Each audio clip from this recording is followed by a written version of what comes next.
I'm Rob. Yeah, I bought a place in Alliston mostly because I wanted to avoid the 401 traffic. The city was never my place, but I found my way into the city and quickly found my way back out of the city. Looking at houses in Alliston, and I stumbled over Aaliyah and her posting for a Century Home, and I think overall the honesty of that whole transaction was sort of what sold us to work with the Hummel team. So it was a long process because I had done a pre-approval probably a year prior just to see what the affordability was on the income, and I knew I didn't want to end up in a condo, so I was like, I've got to look outside of the city. Ended up at that Century Home in Alliston.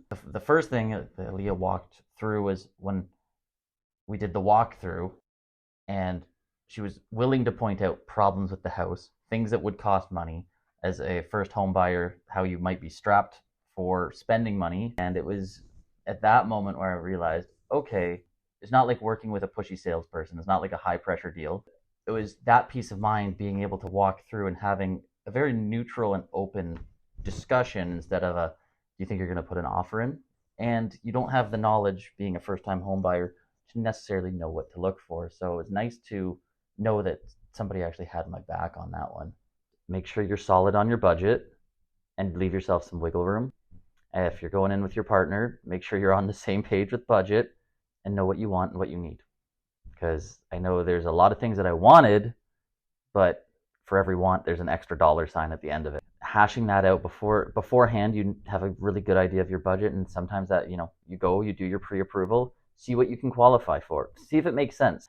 They pre-approve you so that you have the data, but in the end of the day, once you get the financing, is really when it's push comes to shove. Is that's going to be your real number. It was sort of surreal. Like I was holding these things, the keys in my hand. This is all mine now. It's like, wow, this is mine, and then you're like, holy cow, this is mine. I got to take care of this thing now. It's overwhelming, exciting, terrifying. Yeah, all the mysteries that Yes, you get a home inspection, and yes, you go through for. Now you get to live in the house and see what all the little kinks are in the house.